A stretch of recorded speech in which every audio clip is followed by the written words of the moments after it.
Hey, I'm Nick, I'm from Schuster's UK office in London. Let's look at how to plan cutaways. First up, I want to get something I think is really important out of the way. If you're tossing up whether to get that extra shot of a product at a different angle or being used a different way, go ahead and do it. That little extra cutaway footage to work with is often so valuable when editing a video and can often help your editor add more to the video or even cover a slip up.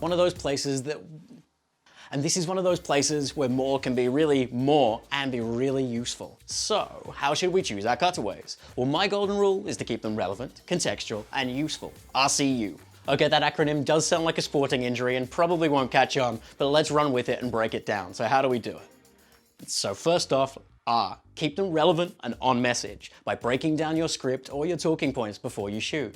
Go through and highlight or note down the key things you're going to be talking about that you can then show on screen. See how I've been doing it? Cutting away to the parts of the process that I'm actually talking about? On the video plan and the storyboard, we can plot out each of these cutaways next to our script with a sketch or a photo or even a basic description. So back to that RCU. We've ticked off R for relevance by planning and making sure each cutaway is relevant to what you're talking about.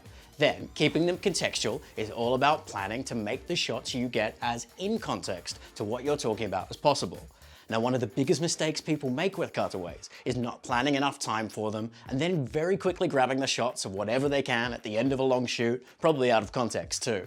So if they're talking about overcrowding, but then show an empty space, or if you're talking about how easy it is to use a product, but you only show a shot of the product on its own and not being used, instead of someone using it correctly. Okay, so RCU. We're up to the last letter. We've covered relevance, context, and now it's usefulness. And to be useful, each shot needs to be usable. A common mistake here is treating a cutaway like a photo and recording 2 seconds of video like it's a still image. Cutaways shot like that are unusable, and you should plan for at least 10 seconds of video for each cutaway shot.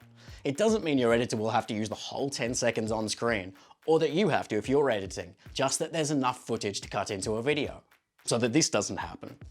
So put that in your plan. Make note that you'll need at least 10 seconds and leave time for it in your schedule for the shoot too, both on the plan and importantly in people's calendars if that's a consideration as well.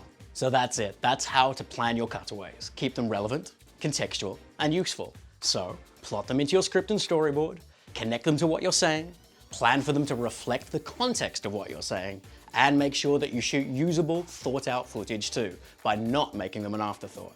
Now until next time, take care and back to you, Gary.